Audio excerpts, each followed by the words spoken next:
Have you ever felt the urge to scream back, explain yourself, or prove your point to someone who never even tried to understand you? Emotional discipline is power. It is not loud, not boastful, and certainly not something you can fake. It's the quiet mastery of yourself in situations where others would explode, shut down, or lose control. Emotional discipline isn't about suppressing your feelings, it's about commanding them. It's the difference between saying what you feel in the heat of the moment and saying what's necessary after your emotions have cooled. It is one of the most underrated forms of strength and one of the most feared. Because the person who has mastered their emotions cannot be manipulated, provoked, or controlled. You don't become emotionally disciplined overnight. It takes intentional effort, repeated pain, and an unshakable commitment to growth. It starts in the moments when your heart races, your fists clench, your throat tightens. And still, you choose not to explode, you pause, you observe, you respond with clarity instead of chaos. That's where emotional power is born, in the pause. People mistake that pause for weakness, but if only they knew how much strength it takes not to react. If only they knew the war you fight internally just to keep your peace. Emotional discipline is about choosing not to send that text. Not to clap back, not to explain yourself to someone who is committed to misunderstanding you. It's choosing silence over screaming, distance over drama, peace over petty. When someone disrespects you, it's easy to retaliate. But what's powerful is rising above it with such composure that they begin to question their own behavior. That doesn't mean you let disrespect slide. It means you handle it with control. You walk away, cut them off, and you do it without fanfare. No reaction, no energy wasted. Just presence removed. You gain emotional discipline when you realize that not everything deserves your attention. Not everyone is worth your response. Some people want to see you crack so they can say you're unstable. They push you to react so they can play the victim. But when you don't give them what they're looking for, you win. Every single time, your silence becomes your statement. Your non-reaction becomes your revenge. Emotional discipline teaches you that peace is more important than proving your point. In a world that constantly pushes you to be loud, expressive, reactive, emotional discipline is rebellion. It's you saying, I don't need to match your chaos. I'll keep my calm. And that calm. It's terrifying to those who need your reaction to feel powerful. Your refusal to engage takes away their control because you are no longer predictable. You are no longer triggered by words, opinions, or manipulation. You've chosen to master your emotions rather than be mastered by them. This mastery isn't about becoming numb. You still feel deeply, but you don't let those feelings dictate your actions. You process privately. You think before you speak. You walk away before you explode. That's power. That's self-respect. That's emotional intelligence at its peak. You stop trying to win arguments and start protecting your peace. You stop giving explanations to people who aren't listening. You stop reacting to fools and start responding only to wisdom. You know you're growing when someone tries to trigger you, and it doesn't work.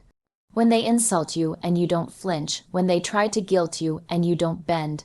Emotional discipline gives you that strength.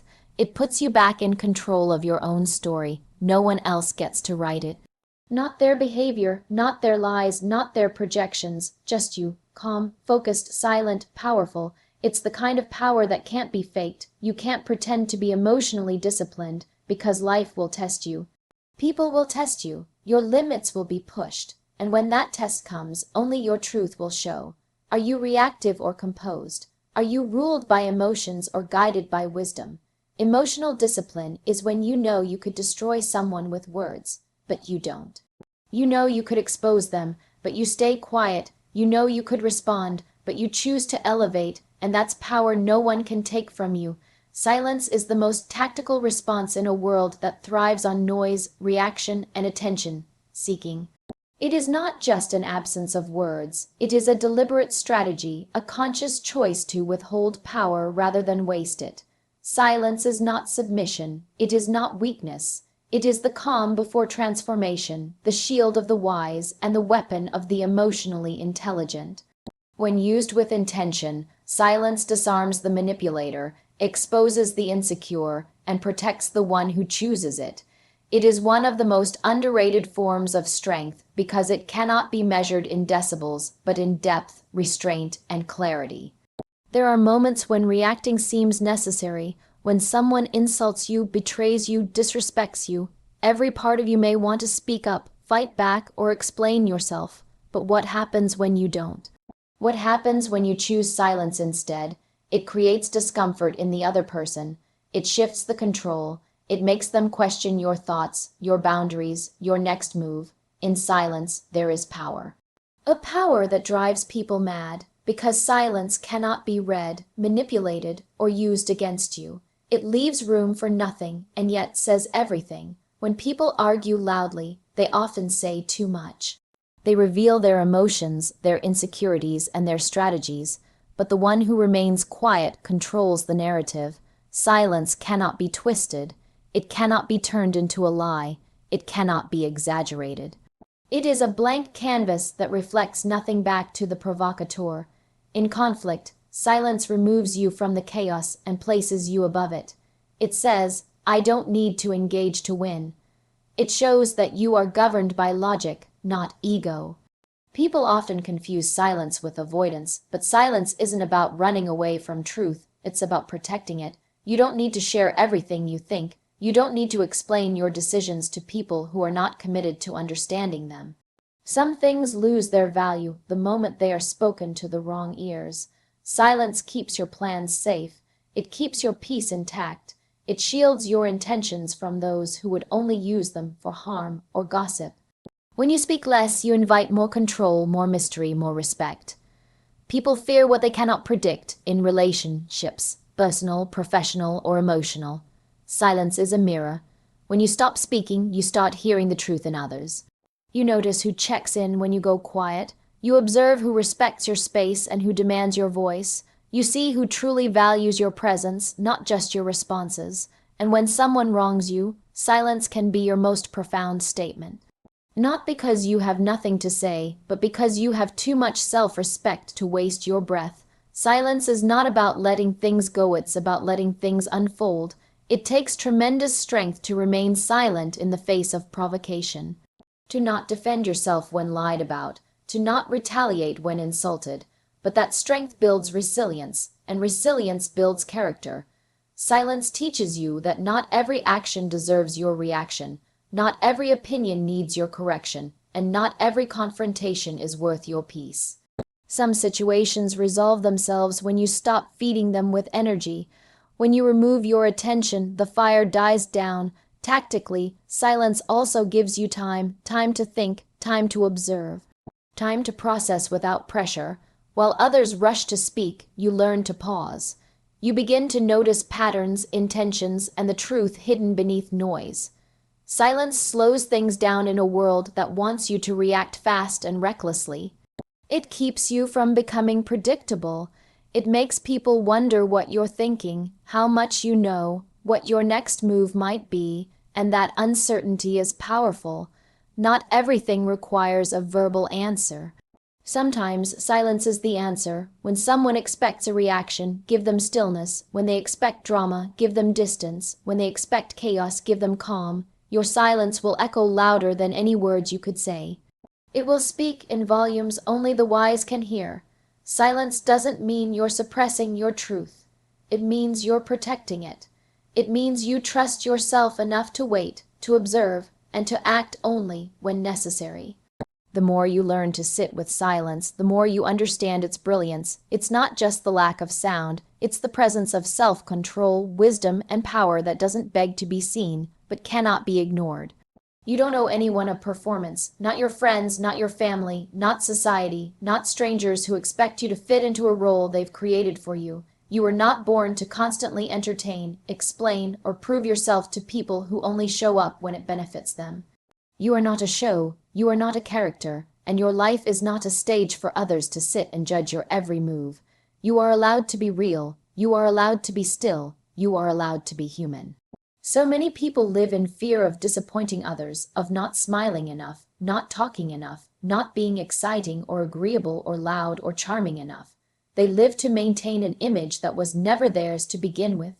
The need to perform becomes a burden, a weight that robs you of authenticity. But what happens when you finally stop? What happens when you choose peace over performance, self-respect over people, pleasing, solitude over approval? You begin to breathe, you begin to heal, you begin to feel like yourself again, without filters, without masks, without rehearsed lines. You don't have to show up for everyone in the way they expect you to. You're allowed to change, you're allowed to be quiet, you're allowed to have off days, you're allowed to say no, even when saying yes would make them like you more. You don't owe anyone the edited version of your life. You don't have to constantly explain why you feel what you feel, or why you're no longer who you used to be. Growth doesn't need an audience. Healing doesn't need applause. The most powerful transformations often happen in silence, far away from the spotlight. There's a certain strength in not performing, in showing up as you are without trying to prove anything, in letting people misunderstand you rather than exhausting yourself trying to be understood. Those who really care will never demand a performance. They'll accept your silence, they'll honor your honesty, they'll see through the quiet and know you're still there, still growing, still standing, still worthy. People will try to box you in. They'll try to define you by how you made them feel once, or by who you used to be when you didn't know any better. But that's not your problem. You are not here to meet anyone's expectations. You are here to live fully, not perform constantly. The more you learn this, the more peace you find. The freedom in not explaining every move, in not smiling when you don't feel like it, in not pretending to be okay when you're not. That is where real power begins. Life becomes more honest when you drop the act. You start connecting with people who see you, not just the version of you that makes them comfortable. You start building boundaries that protect your energy. You stop shrinking yourself to fit into spaces that were never meant for you. And most of all, you stop apologizing for simply existing without decoration. You don't owe the world a perfectly packaged version of yourself. You owe yourself truth. You're not required to carry conversations when your soul is tired. You're not obligated to return calls when you need time for yourself. You're not selfish for choosing quiet over performance. You are simply reclaiming your space, your voice, your peace. Because when you stop performing, you start living. You start showing up not as a version of yourself curated for others, but as your real, flawed, evolving self. And yes, some people will leave when the performance ends. Let them. Some people only love the act, not the person, and that's how you know. That's how you learn to surround yourself with those who love you in your stillness, not just your spotlight.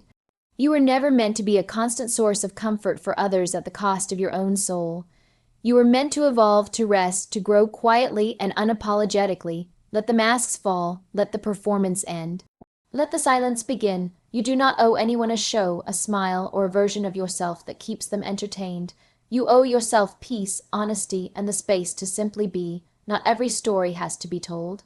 Not every emotion has to be explained, and not every room deserves your performance. Sometimes just being is enough. Sometimes just being is everything. Energy is currency. Every day you wake up with a limited amount of it. Where you spend it, how you use it, and who you give it to determines the quality of your life. Yet most people give it away carelessly, responding to every message, reacting to every insult, entertaining every distraction, and engaging with people who drain them more than they fill them. But the truth is simple. Your energy is valuable. It's not free. It's not infinite. And the way you manage it reveals how much you truly value yourself. You don't need to invest your energy into everyone who wants a piece of you. Not everyone deserves your time, your attention, your thoughts. You are not obligated to show up for people who never show up for you.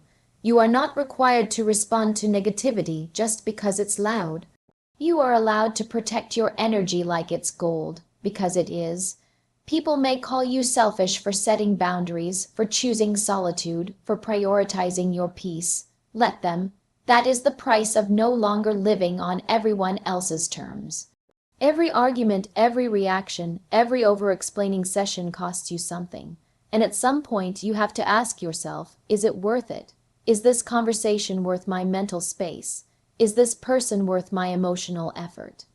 Is this situation worth me losing sleep, losing peace, losing myself? More often than not, the answer is no. But when you're not conscious of your energy, you give it out like it's endless, and then wonder why you feel so depleted at the end of the day. The fatigue isn't always physical. Sometimes it's emotional bankruptcy caused by investing in the wrong people and wrong things. You begin to master your life when you start treating your energy like money. Would you spend your last few dollars on something meaningless? Would you hand your paycheck to someone who only shows up when they need something from you? No. So why treat your energy any differently? Choose who gets access to you. Choose what deserves your focus. Not everything needs your attention, not everyone deserves your presence, and not every battle is yours to fight. There is strength in walking away. There is wisdom in silence. There is freedom in saying no. When you realize your energy is currency, you become intentional. You stop entertaining low-frequency conversations. You stop being available to drama. You stop letting people guilt you into showing up for them when they wouldn't do the same for you. You start preserving your energy for things that actually grow you. Your peace, your purpose, your progress. Protecting your energy doesn't mean you stop caring. It means you start caring selectively. It means you stop pouring into cups that would never pour back into yours. It means you give your best to those who earn your trust, not to those who demand your attention. Because some people don't want your energy to support you. They want it to control you. They want your emotional response, your time, your mental space, so they can feel important. And when you stop giving it, they feel powerless. That's not your guilt to carry. There's a silent kind of confidence that comes with energy awareness. You're no longer desperate to be everywhere, know everything, or respond to everyone. You're content in your own space, grounded in your own truth, focused on your own lane. That's how power grows, from within, not from validation. And that power deepens every time you choose peace over chaos, clarity over confusion, and presence over performance. You have to learn how to rest before you burn out.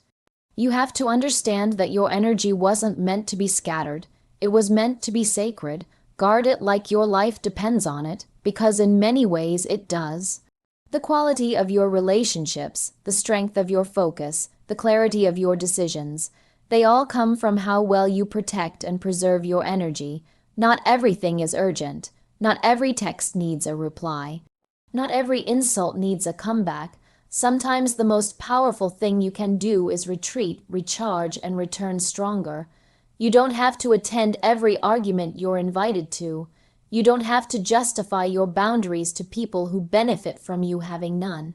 You are not here to run yourself empty for people who wouldn't pour a drop back into you. Your peace, your time, your focus. They're expensive, and the moment you start treating them like they're worth something, the world around you shifts.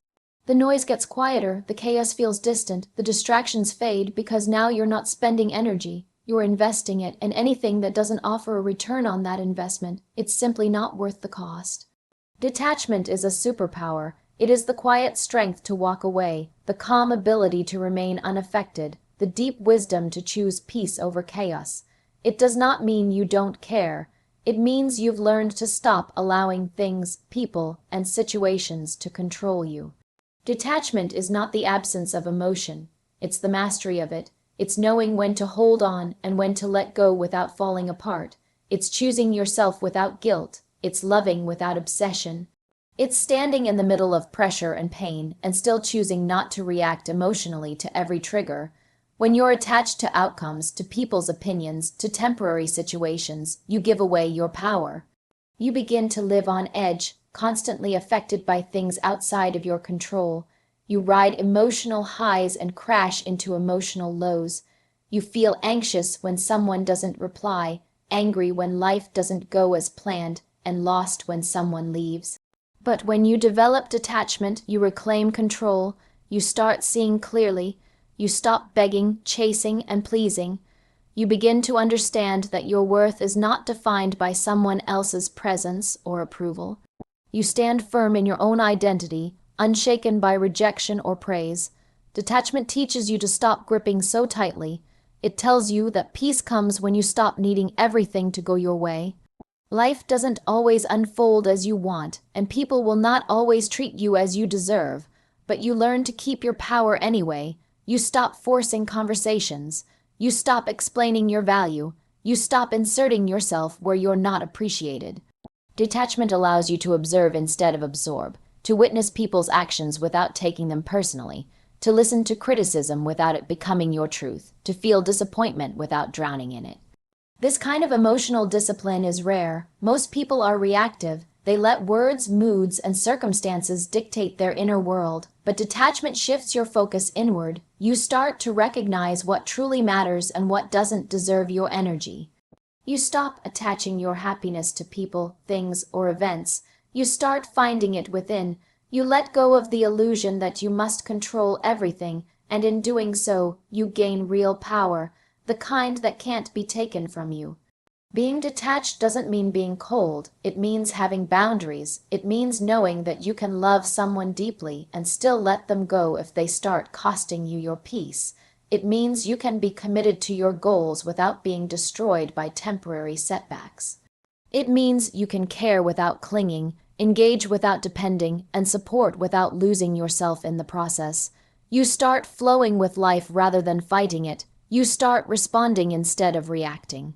You start choosing instead of chasing. Detachment sharpens your perspective. You see things for what they are, not what you hoped they'd be. You accept people as they are, not as you wish they were. You stop trying to fix everything and start letting things unfold naturally. This doesn't make you passive, it makes you powerful, because now your decisions are based on clarity, not desperation. You're no longer attached to outcomes. You do your best and release the rest. You also begin to move in silence. You don't need validation for your progress. You don't need recognition to feel worthy. You detach from needing others to notice or approve of your growth. You become less visible, but more powerful. People can no longer manipulate you with guilt, praise, silence, or drama. You are no longer emotionally entangled in other people's behavior. You can see it, acknowledge it, and move accordingly, without losing yourself in the process. Detachment is a shield. It protects your focus, your peace, your purpose. When you're detached, you're not easily shaken. You can face disappointment without crumbling. You can witness disrespect without reacting. You can hear lies without needing to argue. You know the truth, and that's enough. You don't argue with clowns. You don't explain yourself to noise. You protect your energy by simply not engaging.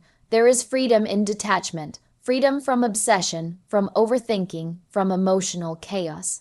You wake up lighter, sleep deeper, and breathe easier, because you're no longer fighting for what's not meant for you. You're no longer begging to be seen. You've become centered, grounded, unshakable.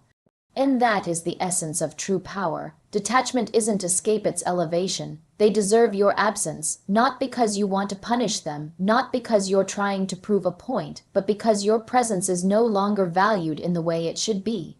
There comes a time when words no longer matter, when explanations fall on deaf ears, and when giving more only leaves you empty.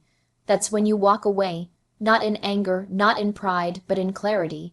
Because staying where you are not seen, appreciated, or respected is a silent betrayal of yourself. And sometimes the most powerful thing you can do is leave quietly, fully, and for good. You gave chances, you made sacrifices, you extended grace beyond what was returned. You forgave things you never received a real apology for. You kept showing up, hoping your consistency would be recognized, that your loyalty would matter, but it didn't. They saw your kindness as weakness. They mistook your silence for compliance. They thought you'd never leave because you always stayed. But there's a limit, there's a line, and once it's crossed, your absence becomes the only answer left to give. Your absence says what your words never could. It speaks of boundaries. It declares self-respect. It reclaims the energy you spent trying to fix what was never your fault. People may not notice everything you do for them, but they'll feel the weight when you're no longer doing it. They'll notice the space you filled, the light you brought, the calm you offered. And in that silence, they'll face the truth they ignored while you were still around, that you were not just anyone. You were a blessing they took for granted. Some people thrive on your presence just so they can drain you. They keep you close not because they value you, but because they benefit from the version of you that tolerates too much. They rely on your forgiveness, your understanding, your patience. But once you realize this, the game changes. You stop trying to be understood. You stop explaining your pain to those who caused it. You stop showing up where you're not honored, and that shift, that bold, quiet exit is where your healing begins. Walking away doesn't make you cold, it makes you conscious. It means you've stopped negotiating with disrespect. It means you've learned that love isn't meant to hurt, that friendship isn't meant to feel one-sided, and that being available 24/7 is not a requirement for being a good person. You don't owe anyone endless access to you, especially those who misuse it. Your time, your energy, your heart, they are sacred, and anyone who treats them casually deserves your distance. You can care deeply and still choose to leave. You can miss someone and still recognize they're not healthy for you. Growth often comes wrapped in difficult decisions. It's not easy to walk away from someone you love, but sometimes love isn't enough, especially when it's not mutual. Love without respect is manipulation. Loyalty without reciprocation is self-abandonment, and giving without boundaries is a slow form of self-destruction. That's why your absence is necessary, because your peace matters more than their comfort.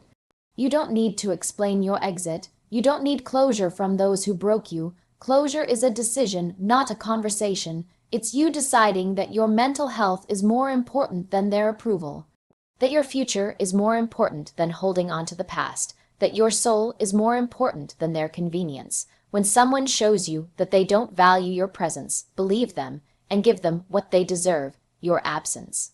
Your absence creates space, space for healing, space for peace, space for the right people to find you, the ones who don't require you to dim your light to be loved, the ones who don't take your kindness for granted, the ones who appreciate your presence without needing to lose it first. That's what your absence does. It clears the path. It reminds you of your worth. It teaches you that sometimes the only way to truly be seen is to disappear. Let them feel your silence. Let them sit with what they lost. Let them question what happened. You don't owe them answers. You owe yourself freedom. And the moment you choose absence over disrespect, silence over chaos, and distance over drama, you reclaim everything they tried to take from you.